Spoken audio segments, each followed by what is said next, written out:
Welcome to Premier Talk, episode 5. Today we're joined by Tim Marlow from Magnitude Finance and DSG. Also, obviously, a massive thank you to Sandbanks Clothing who have sponsored us, and we are all wearing it today.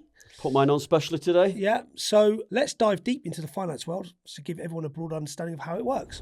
For those who don't know you, Tim, give us a brief understanding of how you end up in the world of car finance. So started off car finance literally straight from school whilst I was doing a part-time degree in Yorkshire Bank. You probably tell by the tone from I'm from up north, and then went to work out on the road, visiting customers, companies as a finance rep for Lombard. I had 5 years with them, and then decided it was time to go and do it myself. So developed 2004.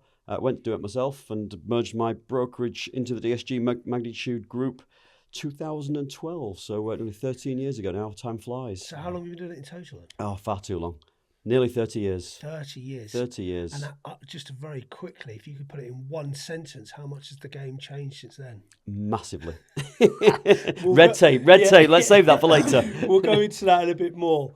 Okay, so, I think we need to sort of understand what our link is with you. We've been working with DSG for 15, 20 years, probably just over 15 years now, even a bit longer. Were you Bridfords before? Yeah. Was it? Yeah. Tim's our go-to man if we have a question, which is pretty rare nowadays. And if we do, you're straight off the bat with an answer.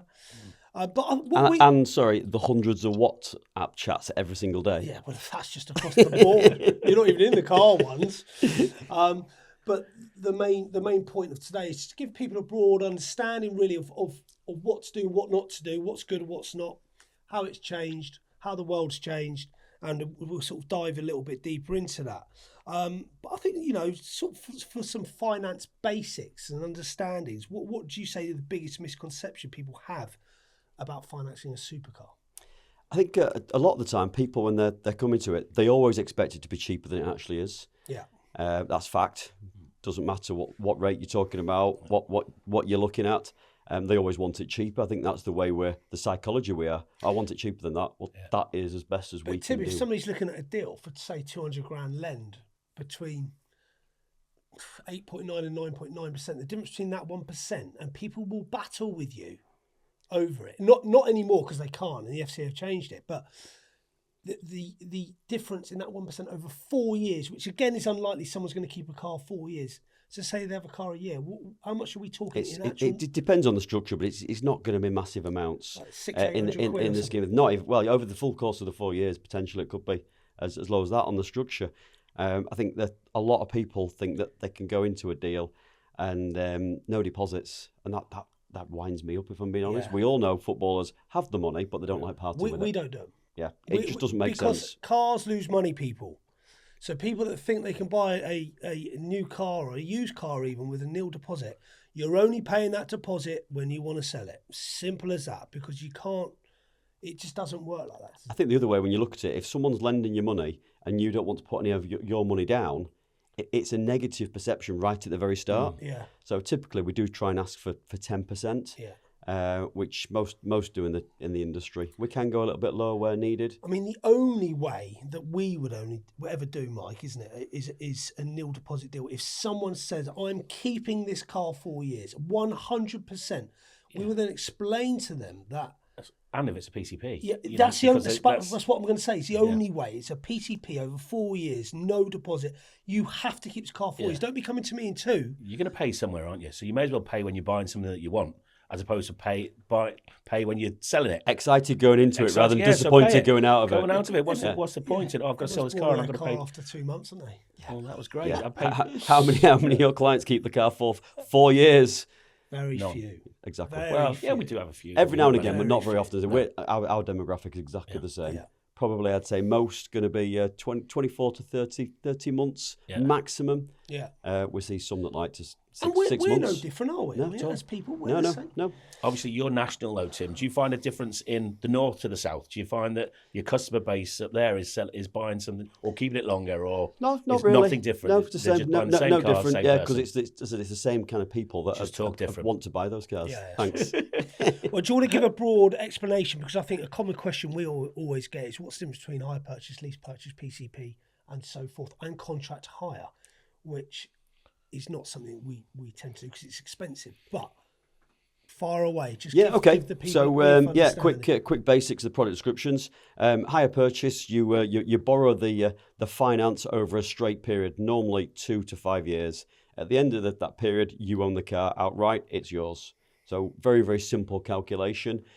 We don't do much of that at all because of the value of the cars that we're looking at.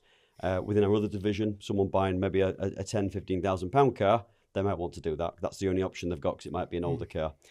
PCP and HP plus balloon, sometimes known as lease purchase. They're both very, very similar, where you pay the monthly payments and you have a deferred amount at the end of the agreement. Yeah. Normally, we're talking 3 to 4 years, and it's a percentage of the value of the car. The PCP is very different because that has a guaranteed value. Yeah. So most of the time, it will be slightly lower because it's So guaranteed. you're going to pay more per month. More per month because it's a lower residual at the end, and you can hand that car back to the bank or the manufacturer at the end of the term, depending who the deal was with, and walk away from it. Yeah. Subject to mileage restrictions and condition and other things to just caveat that with. What we do traditionally, and the majority of our business, is hire purchase with a balloon. I said sometimes known as lease purchase, where there's again exactly the same, a deferred amount at the end, but it's the customer's risk. Yeah, So they can't hand it. They can't hand it back and walk away But from you're it. going to have a lower payment. But you're going to have a lower payment. And also, we don't go daft with that balloon. We try and make sure it's a realistic value, which is where we talk to you guys as well, because there's different things in the market we can work on. And again, that's not mileage restricted, but the balloon is based on what we anticipate mileage So if the to be. customer says they're going to do 8,000 miles a year on a PCP and they can essentially hand it back after 4 years, no problem, fine, done. Those payments you've done, your deposit is gone. But lease purchase, if you say you're going to do 8,000 miles a year, the balloon, which is what it's known as, is still correct on today's valuation. Yeah. But if they go and do 30,000 miles a year, they're going to be... Well, on both contracts, the one with a non-guaranteed, the car's going to be worth much lower than the final balloon. On the PCP, they can still hand it back, but then they're paying excess mileage charge, which in your instance there is going to be £22,000 times whatever pence per mile the lender charges. Normally about £9. Yes, it could be expensive. expensive. 8 to 9 pence. Depends on the nature of the car. Yeah, some it can be 30-40p if it's more of an exotic car. Oh, really? Yeah. I didn't know it could go that high. Yeah.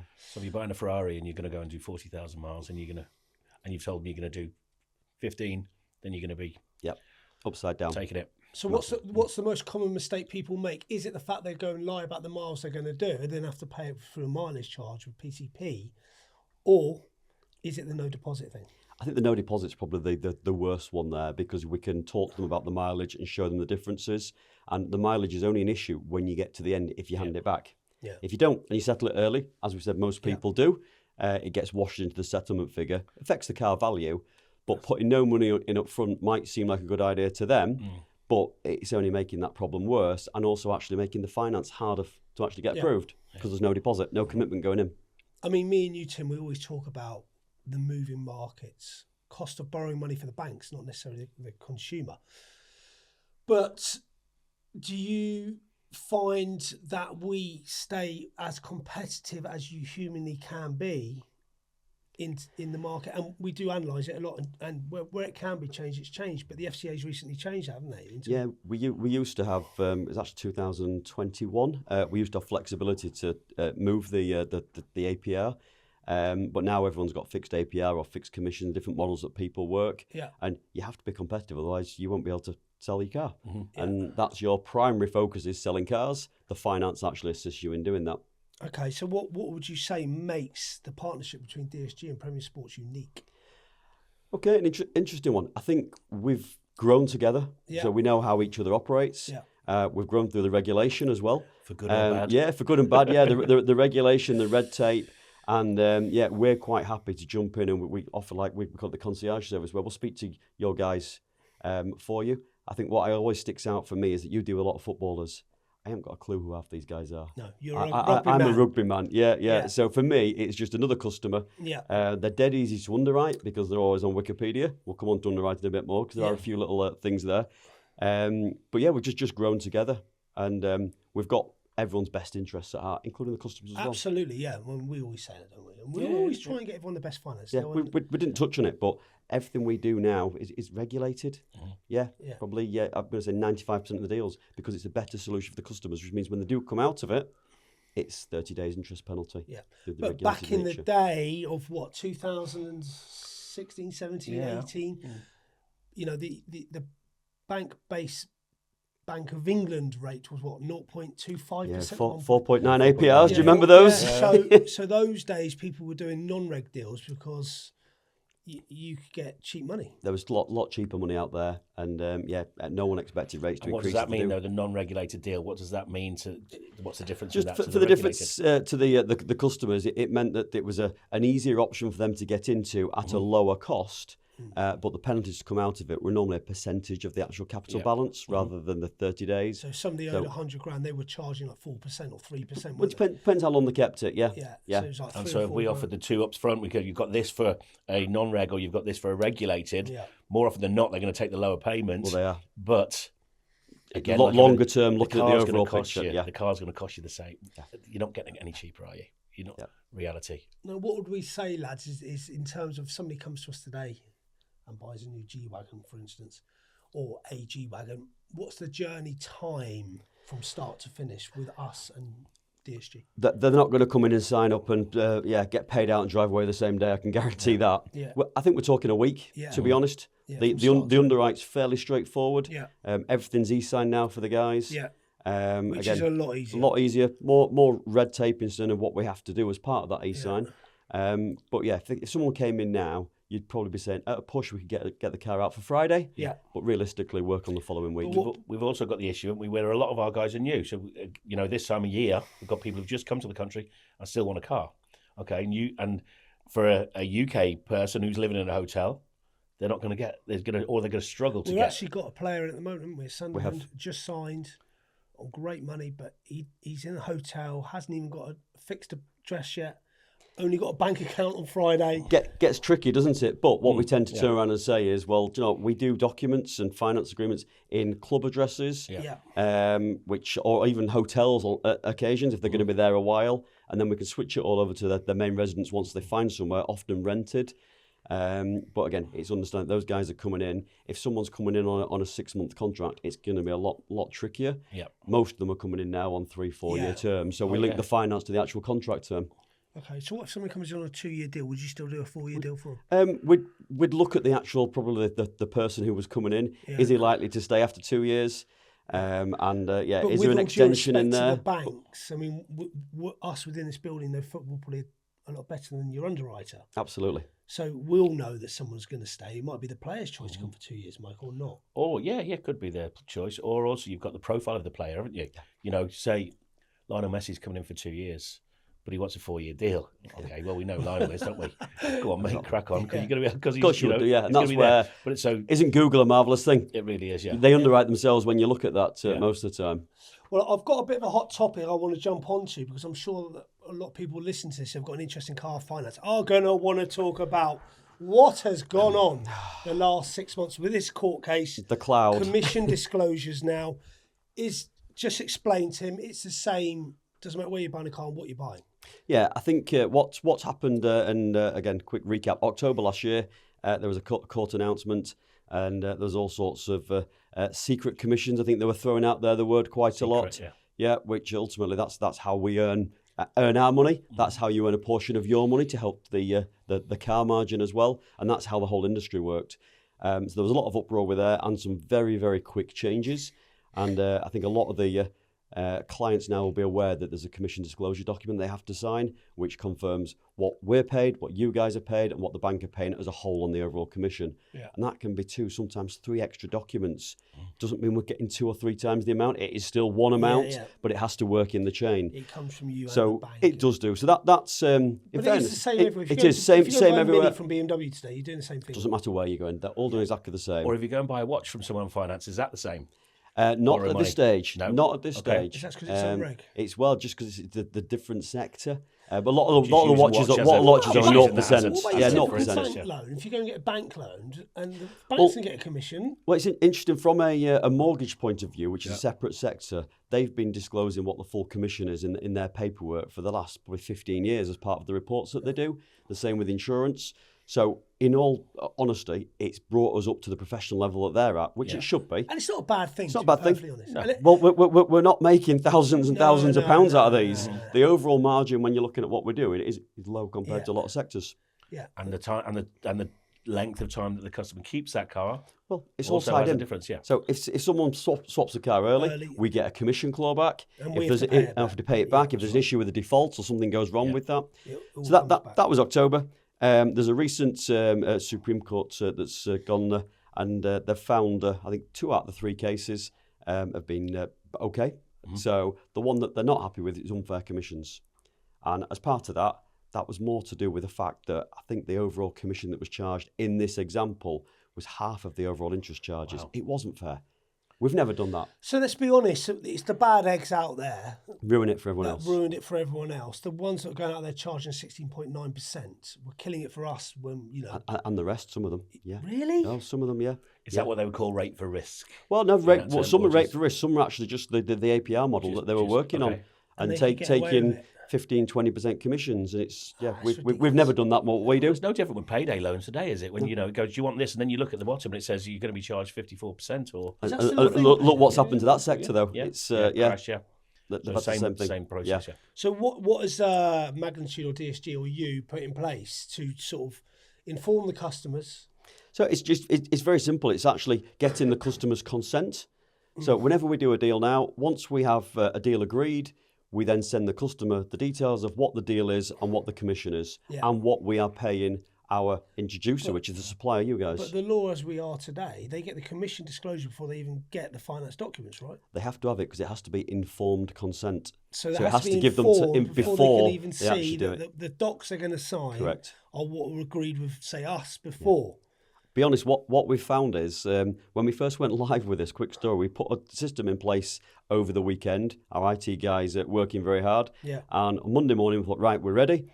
And first few deals came through and we're thinking, oh my God, these guys are not consenting to the commission. This is going to be a nightmare. Yeah. So when we actually phoned them and asked them, because there was 2 boxes, the first one was I consent, the second one was I do not consent, the second one was overriding the first one. Okay. So people's behaviour, today's day and age, you just tick the boxes what they Just get. click, So it's we can do as much as we can at the end of the A day. common question we get is that they'll get a commission disclosure and they're like, am I paying that? You're like, no. The bank are paying us that. Yeah, for that was placing up the loan. first. That was the first query. Was I'm not. So you charging me this now on top of My the deposit. payments and the deposit, and yeah. And then when they realise it's a competitive APR that you're charging and it's all built into that, and you explain, I might not be able to keep it all because some will be clawed back, Yeah. I think they get it, don't they? Yeah, and we do explain that. We sort of have to. We have to do, explain it, really, yeah. Okay, so some people wonder if this is going to make their cars more expensive in the long run. What's your take? It won't do, will it? Because it's just been the same as it's always been with commissions. It won't have any impact now. I think going back to when they fixed the APRs, that did do because people realised that actually they want the margin, they want the commission in there. So overall, I think it probably has cost the consumers a little bit more money, but that's going back to 2021. Now it's all settled down. The commission has no impact on the rate that you ultimately charge. Obviously, if you want to charge a really high rate, you can get more commission, but we've got to be savvy in the market. But you're not going to get the deal. You're not going to get the 'cause they'll deal. Go down the road Exactly. and get it Yeah. from somewhere else. Yeah. Have you got any memorable stories you'd like to tell us about with reference to any cars you funded over the years? Do you have to name names? But anything? Well, I think I could probably name it because it's when I was listening to the previous podcast that you guys have done. Yeah. You mentioned a special car, and that was Nigel de Jong's. I'm again not into football, Yeah. but that 599 that he had, we actually flew out to, I think it was the Netherlands at the time, Yeah. to inspect the car to make sure it was all okay before it came into the UK to make sure you guys were happy. And we don't do that much. On every single car, Yeah. because it was so special, we wanted to make sure it was right for all parties. It's a tough car to It find. was, at that point. a tough car because we had to wait for it to come into the UK before we financed it. So that was one from you guys. We have had one customer that's funded a couple of Paganis with us before, which have been very, very interesting. And again, do you know what? Time consuming, but they're enjoyable And because were those cars based in Europe, or were they they're based here? They were over here. Okay. So yeah, they ended up being over here, and that was one way. What's It really the is. situation with a player who does buy a car, finance it here, and they want to take it home, say for the 6 weeks of the summer break? Technically, within the contract, they've got 30 days. It's allowed Okay. to be outside of the UK. I think what they have to be careful is that some finance companies fit trackers to cars. Yeah. So they know where that car is. So you can be very quickly in breach and they can terminate the contract. What we always say is if you are taking it out, you've got to make sure payments are kept up to date. I was going to say, that's even That's if you're paying, the you're key paying for your thing. payment. But yeah, we do have some footballers that don't realise cars go abroad and then we have to recover them because they stop the payments and it is hard work. But that's what we call a flight risk. Yeah. And the lenders understand it. But as long as we're telling the guys what they're entitled to do, that's fine. we are normally And okay. do you think moving forward, more finance companies will take that model where they will track the car themselves, or do you think it's, as you said, it's just something that they take on board as a flight risk? From our point of view, it's time consuming. You've got to book a tracker, you've got to flip the screen for the cars, and it's like it's 3-day sort of turnaround, so it's not always the most convenient. I think it's almost like rate for risk. Okay. If you're lending someone £200,000, they want to know where that asset is. And some lenders are happy to go with it, and some don't. It also makes it a lot easier when we're dealing with a customer that has a fixed property in the UK. So his main residence, it's here, he owns it, because then it makes it easier for them to look at it and go, do you know what? We know where it is, yeah. So, in terms of let's say finance disasters, would you describe the electric market being mass produced as these Porsche dealers and these manufacturers who put this guaranteed future value going back to PCP on their finance on like Porsche Taycan, which were 150 grand. Well, could be, yeah. And then they were 60 grand within 18 months. I thought this electric conversation would get brought up because you guys know I've driven down in a Lotus Electra. Yeah. And I drove down last night, so I charged it overnight and it's fine. It got me down here. I do enjoy it and it works for me. But am I out of bed on that car? 100%. It is a company car, but it's plummeted in value. Yeah. So we don't have the handback How much risk do you think because it's we paid for it. cost, like these big brands, in terms of them writing their own? I think what you've probably got, what we don't take into consideration is that these brands have all had to do it for their environmental policies. So they'll be ticking some boxes there. They'll be getting government grants to help with this, and that will be offset against a lot of it. So in short, it's subsidised. It's probably not as much as the Taycan has cost Porsche. But if they don't sell that car, then they can't sell. For instance, they can't sell the Turbo S. No. If they don't sell enough Taycans, then they can't sell the highly polluting cars, can they? So it's kind of a... Well, you hear of Tesla, actually. I think it was passing on their subsidies to other petrol manufacturers so they can offset. Wow.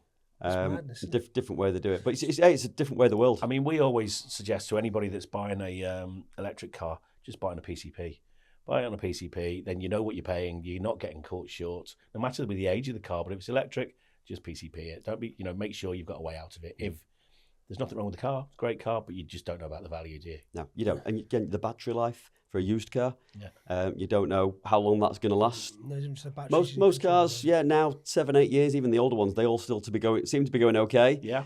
But as they keep getting better and better, it's like any kind of technology, isn't it? Yeah. The new ones are going to go much longer, and I think we'll soon have hybrid is going to be the future. Surely, I've said this on a previous one. With the longer range on a hybrid, at least you've got an engine to fall back on if you can't find a charger, and you can't. You can't find a charger. I'm on Zap Maps. There's hundreds of chargers, even in this location here. It's loads better. So you can actually jump on. You can say which power charger you want. So the faster ones are more expensive, but they do it quicker. Yeah, I think it's actually a mindset, and. Yeah, just a bit more organisation. It is, yeah. Yeah. I drove down to the south of France in the Tesla, the one that you guys wrapped for me. Yeah. And we had to stop 10 times on the way down. But when you're travelling 24 hours, you want to stop. Quick comfort break, coffee, get out the car, have a stretch. And it wasn't a blag. Taking you then? 24 hours. Right. Yeah. So you were stopping overnight? We just literally I drove straight down. One of them, couple of coffees, I'm off again. Power nap. With you. So when you say you were stopping, how long were you stopping for to charge? 25 minutes. And because that was just when it was predominantly the Tesla network. Yeah. So it just directed you to your next one. And it was easy. But there's loads of them now. So where do you think the car finance market's heading in the next 5 years? Do you think it's going to be more of this electric stuff? Do you think it's going to be a mixed bag? Has Trump influenced it? I do think the Chinese is going to be an issue. Now, we talked about that on previous podcasts, just because their cars are so cheap. Yeah, And they've I've been looking at the market, them. haven't they? Yeah, I've been looking at them. They actually, I don't think they look that bad. No. And whether you want to be on a stage or not, Rich, saving money. That's the way. But supercars, I think we're a bit of a lull at the moment. You can see all the manufacturers trying really hard with their hybrids more than anything. Yeah. Especially in the supercar stage. And I think eventually it's not going to go full circle, but people want the noise still. Drama. They certainly want the noise in supercars, don't they? And they miss it. And I think that's had an effect on values, on the market values of cars, simply because when it literally dampened it, didn't it? It's dampened it. It's actually a really good word. What's the quickest deal you would say you've ever turned around from start to finish to delivery ever? We've done deals within literally an hour. People signed up. Done. So this is a case of, again, it's a PCP. Everything's automated. So if you don't need any intervention from a human being, it can go straight through, and that is agreed within 4 minutes. Invoice self-generated, docs out, and then back in. You could, in paid theory, out. be in the dealership, looking at the car. Okay, I'm happy to do it. Let's push the button. Some dealers do like that, and some want that. Yeah. But again, that is not going to be for a £100,000 deal. But underwriting's changed, isn't it? Underwriting's a bit deeper now, isn't it? Affordability is the key issue now. Yeah. So we have to look at affordability, and we do a soft search on every single customer that we get through, so we can see them. And you know, some of the footballers are classics because they don't realise that missing a phone bill for £30 or a utility from an old address when they've moved for £200, it stays on the credit profile for 6 years. So explain that a little bit. So if you've got a player that's gone from, I don't know, whatever, Liverpool to Newcastle, and he's left his house because it all happened so quick, they sign, they have to move, and we've also got to understand that. They can't be always, I suppose it's down to the team around them, expected to remember their sewage bill from the Liverpool address. And they move to the Newcastle address, carry on with their lives, but that sewage bill for £61 stays there, and they keep sending it to the old address. Now, will that show, and how much will that affect anyone? Doesn't matter if anyone moves house, their credit profile. Does it show as missed payments every month, or does it just show it's missing from that date? How does it work? That will show missed payments, and then eventually it'll go from a green when they've been paying it to a yellow to an amber to a red, and then it'll just default. So once they're in that process and it's a missed payment and then a default, it hammers their credit score. Yeah. So if they were just to go through with automated lending, it'd probably decline. We'll look at that and we'll go, well, do you know what? It's £61. He's on £100,000 a week. We'll notify the customer so he's aware, because it's in his interest to pick it up. Yeah. But yeah, and it might turn into a CCJ. But does it show, value. is my point from their point of view, does it show, say it goes 6 months down the road, does it show 6 missed payments? Or does it literally just show as a default? No, it would show us building up. So from 6 missed payments, and then it would hit a default. And then it would be everywhere he goes. If he went to go and buy a television in Curry, his computer says no. More than likely, yep. Which is a nightmare for the guys, because it's technically it's not their fault, but it is. They should have a team around them that would pick that up. But if they've had letters and they think, it's only £61, it doesn't matter in this instance. Yeah. Just pay it. Stay up with your bills, lads. Just pay it. So we do look at it. Get them paid before you leave. But it is hectic, isn't it, as and when they do move. Yeah. Okay, well, I think, in terms of some sort of quick fire questions for you, Tim, have you ever been influenced by somebody buying a car and think, I want one of them? Nice spec, nice car, nice monthly payments, when you've been proposing a deal for someone? It's more the other way around when you see some of the part exchanges coming in. You're thinking, oh, that looks cheap. And I'm thinking, can we make a quick buck on that one? Yeah. But yeah, I do like to look at some of these supercars. Are you a car man? I'm not still? A car man. I'm not a car man. Were you ever? I think younger days I might have been. Now it's, again, the Lotus is a mobile office. Yeah, it gets me from A to B, and it's in cruise control all the way on the motorway, so don't go fast. Drives itself. Yeah, it does do. Yeah.